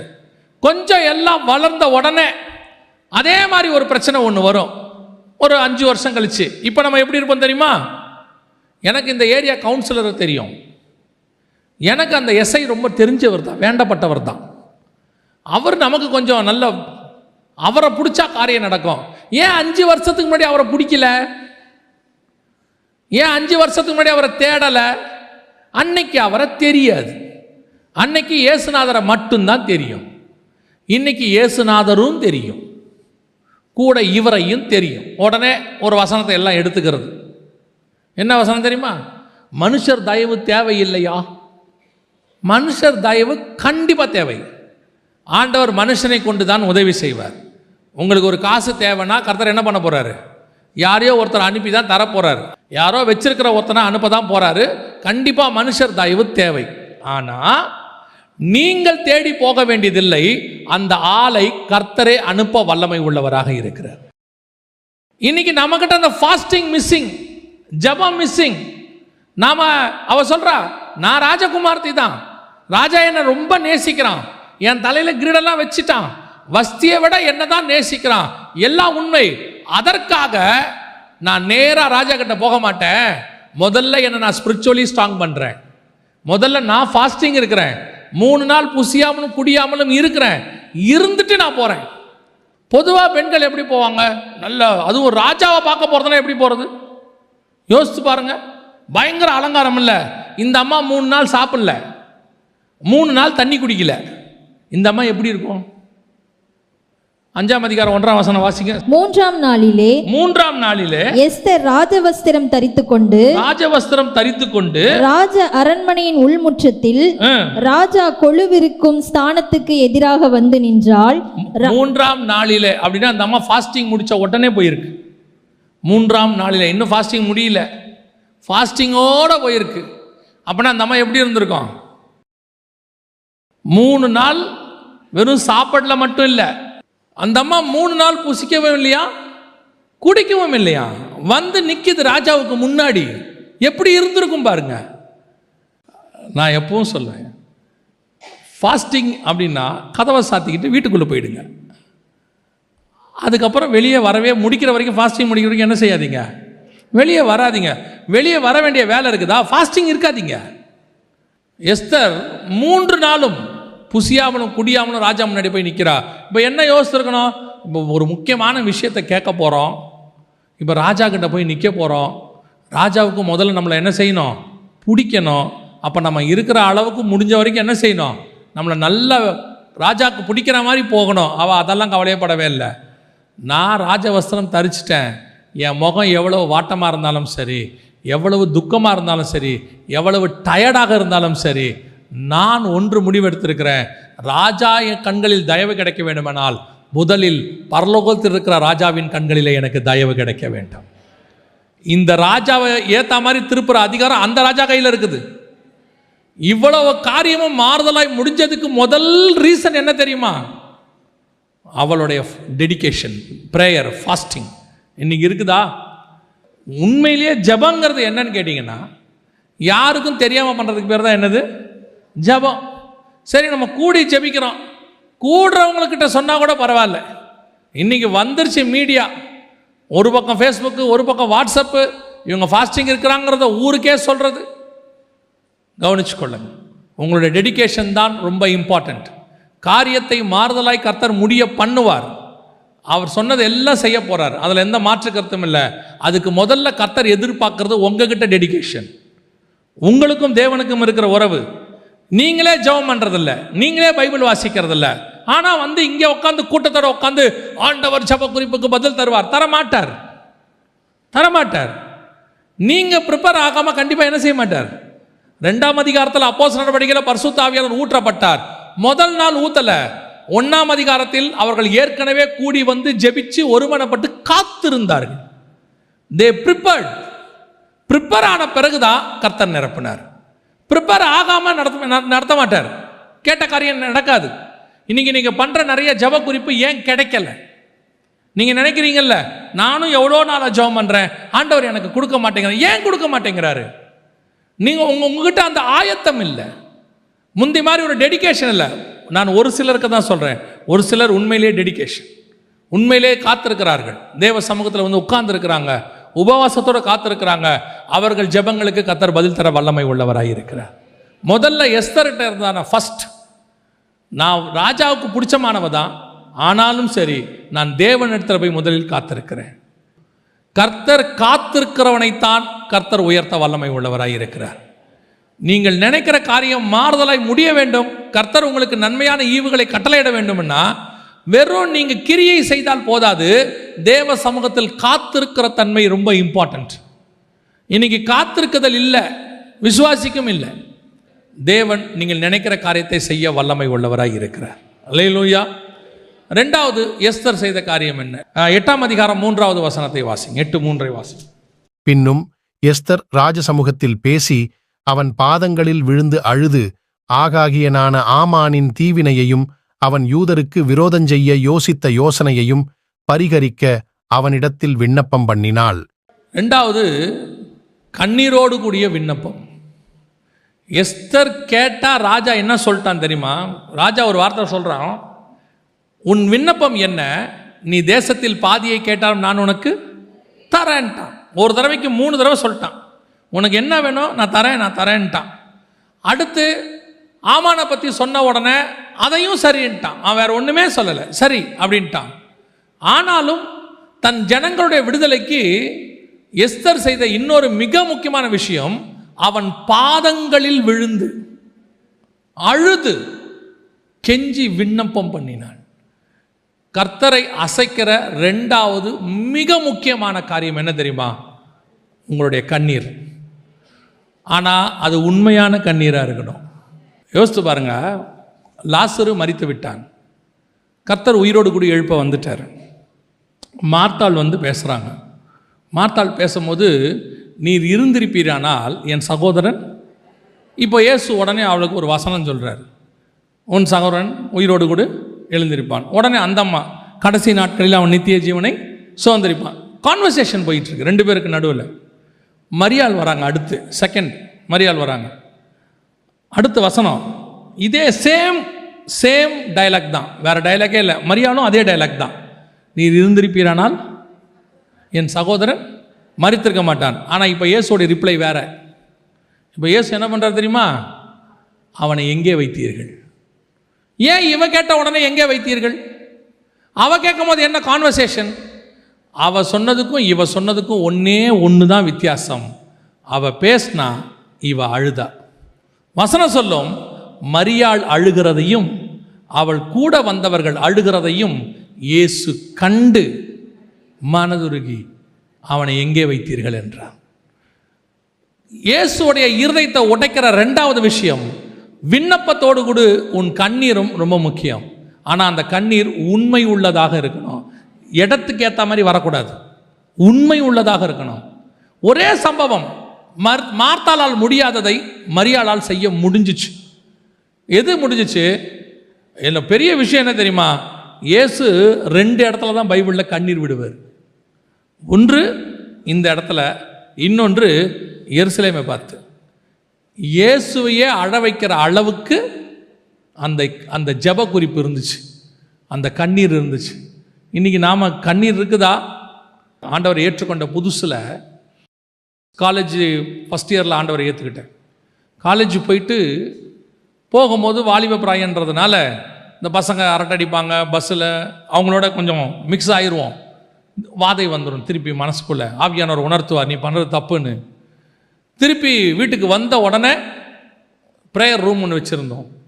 அந்த ப்ரேயர் ரூமுக்குள்ளே போய் கதவை சாத்திக்கிட்டு தேவனுடைய பிரசன்னம் திரும்பி வருகிற வரைக்கும் அவரை விட மாட்டோம். அந்த பரிசுத்தாவின் பிரசன்னம் திருப்பி வருகிற வரைக்கும் விட மாட்டோம். ஒரு தடவை சட்டையெல்லாம் கிழிஞ்சிருச்சு. நீங்கள் அந்த பிரசன்னம் திருப்பி வந்தாலே ஆட்சி ஆண்டவரே. நான் சொல்லுவேன், நாம் ஜெபிக்கிற அந்த உண்மையான ஜெபத்தையும் கண்ணீரையும் கண்டு தேவன் மீண்டும் நிரப்புவதற்கு வல்லமை உள்ளவராக இருந்தார். அவர் வெளியே போல இப்போ கோச்சிக்கிட்டாருன்னா எப்படி இருக்கும்? ஒரே ரூம்குள்ளே தான் இருப்பாங்க, ஆனால் ஒருத்தருக்கு ஒருத்தர் பேச மாட்டாங்க, கோச்சிக்கிட்டு உட்காந்துருப்பாங்க. அந்த மாதிரி தான் நம்முடைய பாவம் வந்த உடனே ஆவியானவர் நம்ம விட்டு விலகிற மாதிரி நமக்கு தோணும். அந்த பிரசன்னம் இல்லாத மாதிரி இருக்கும், அது உண்மை. ஆனால் திருப்பி போய் ஒப்புரவாகும் போது 51ஆம் சங்கீதத்தை வாசித்து பாருங்க.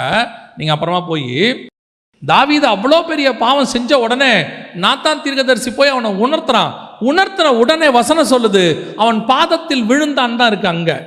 ஆனால் இங்கே 51ஆம் சங்கீதத்தில் அழுது கெஞ்சுறான், அழுது புலம்புறான்.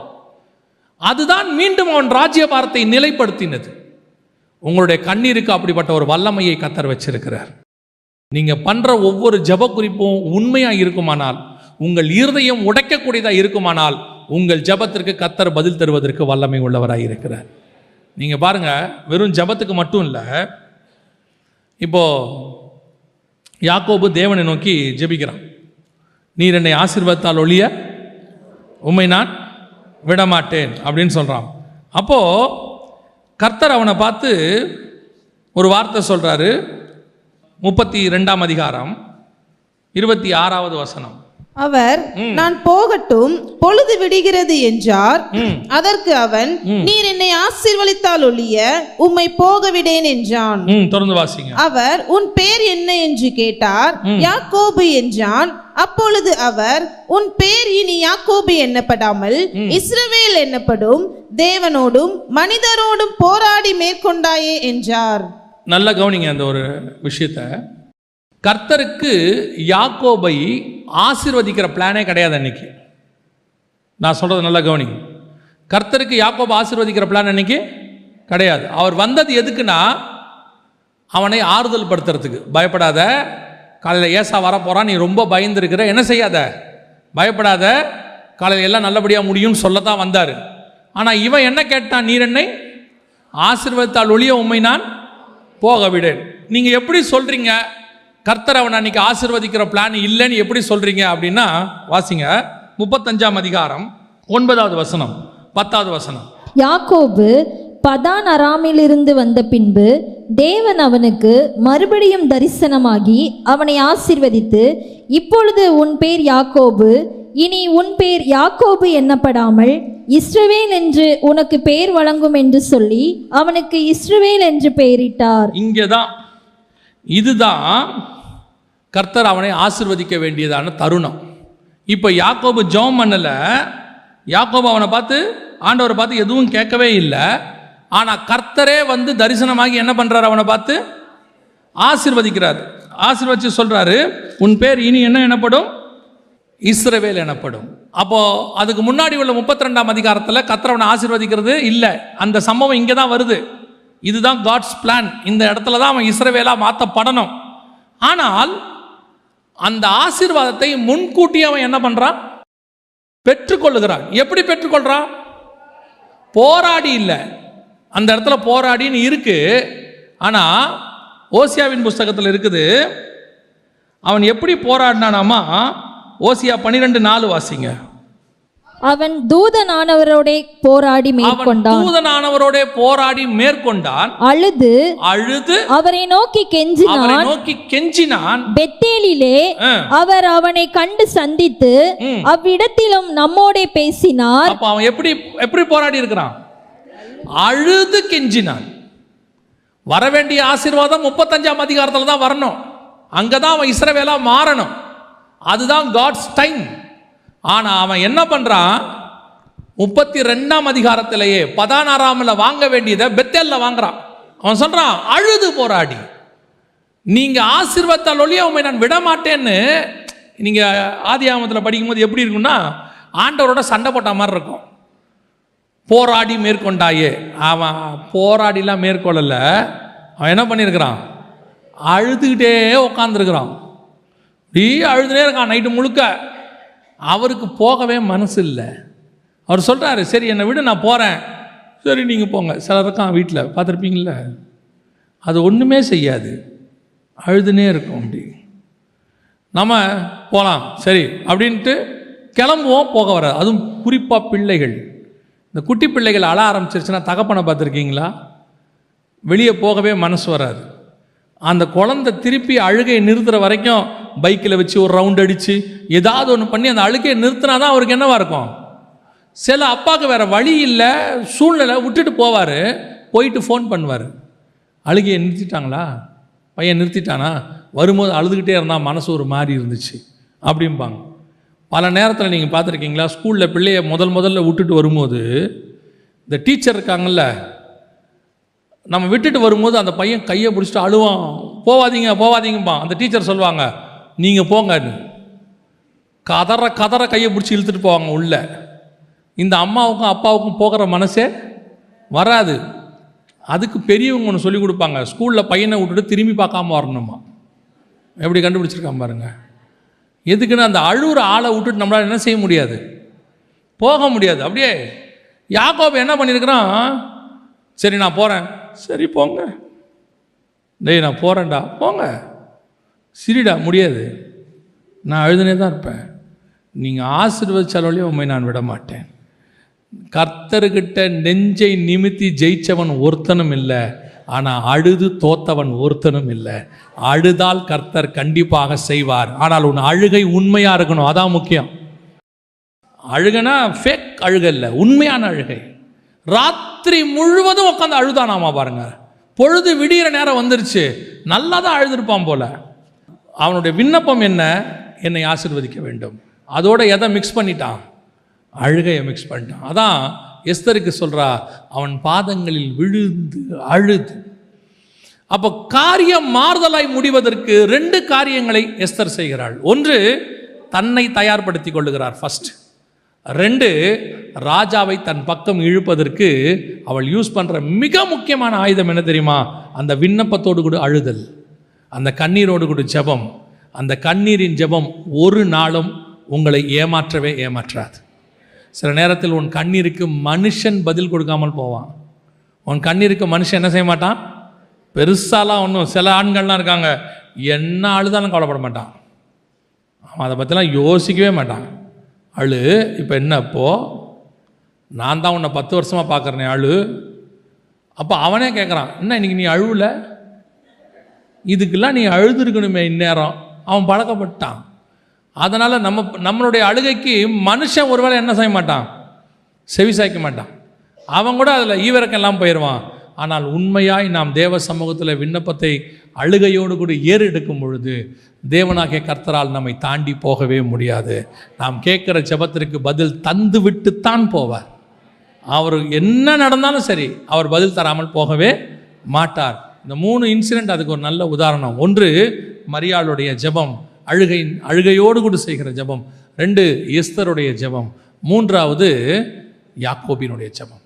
இந்த ஜெபம் கண்ணீரோடு கூட அவர்கள் செய்யும் போது ராஜா தேவன் அவர்களுடைய விண்ணப்பத்திற்கு செவி சாய்க்கிறவராய் காணப்படுகிறார். அல்லேலூயா. காரியம் மாறுதலாய் முடிய வேண்டும். என்ன செய்யணும்? முதலாவதாக அவர்கள் செய்த மிக முக்கியமான ஒரு காரியம் எஸ்தர் செய்தது, தன்னை தயார்படுத்தி கொண்டால், ராஜவஸ்திரம் தரித்து கொண்டால், உபவாசம் இருந்தால், புசியாமல் குடியாமல் காத்திருந்தால், அவளுக்கு தங்கிட்ட இருக்கிற அதிகாரத்தின் மேலே அவளுக்கு நம்பிக்கை இல்லை. நான் ராஜாத்தி, ராஜகுமாரத்தி, நான் சொன்னால் நடந்துரும், அதெல்லாம் எல்லாம் நான் ராஜா கேட்பாரு, அந்த கான்ஃபிடென்ட்லாம் கிடையாது. ராஜா என்னை எவ்வளோ நேசித்தாலும் சரி, முதல்ல நான் தேவன்கிட்ட போய் ஒப்புரவாய்க்கிறேன், நான் முதல்ல அங்கே ரெடி ஆகிக்கிறேன். 2வது ராஜாவை அசைக்கக்கூடிய ஜெபம். இது 2ம் சேர்ந்து ஒரு இனத்தையே காப்பாற்றி முடிச்சிருச்சு. அல்லேலூயா. நீங்கள் இந்தியாவுக்காக ஜெபம் பண்ணுறீங்க, இஸ்ரேலுக்காக ஜெபம் பண்ணுறீங்க, காசாக்காக ஜெபம் பண்ணுறீங்க, எல்லாம் ஜெபம் பண்ணுறீங்க, நல்லது. எந்த ஜெபத்தையும் நாம் இங்கே குறை சொல்வதற்கு இல்லை. ஏன்னா வசனம் சொல்லுது, ஜெபத்தை கேட்கிறவரே மாம்சமான யாவரும். இந்த மெசேஜ் நேரத்தை தவிர மிச்ச நேரத்தில் நீங்கள் என்ன தான் பண்ண போகிறீங்க? ஜெபம் பண்ண போகிறீங்க. உங்கள் ஜெபம் உண்மை உள்ளதாக, ஆயத்தப்பட்டதாக, கண்ணீரோடு கூட உண்மையாக இருக்குமானால் நீங்கள் ஜெபிக்கிற அத்தனை ஜெபத்திற்கும் கர்த்தர் பதில் கொடுக்க வல்லமை உள்ளவராக இருக்கிறார். ஏன்னா ஒரு ஜெபம் கூட மிஸ் ஆகாது. பைபிள் அப்படி தான் சொல்லுது. அவர்கள் ஏறெடுத்த எல்லா ஜெபத்திற்கும் அவர் பதில் கொடுக்குறாருன்னு 5ஆம் அதிகாரம் வெளிப்படுத்தின விசேஷத்தில் இருக்குது. ஒரு ஜெபம் கூட ஃபெயிலியர் ஆகாது. ஆனால் நம்ம ஜெபம் பண்ணுற முறை தான் ரொம்ப முக்கியம். முதலாவதாக காரியத்தை அவர்கள் மாறுதலாய் முடிய பண்ணுகிறார்கள். கர்த்தர் அதை செய்ய வல்லமை உள்ளவர். ஒன்று தெரிஞ்சுக்கணும், உங்கள் எதிரிகள் உங்களுக்கு விரோதமாக எழும்பி உங்களை தூக்கிலிட நினைத்தாலும் கர்த்தர் அதை மாற்றி போட வல்லமை உள்ளவர். உங்கள் எதிரிகள் உங்களை மட்டம் தட்டி அவர்கள் உயர நினைத்தாலும் கர்த்தர் அதை மாற்றி போட வல்லமை உள்ளவராய் இருக்கிறார்.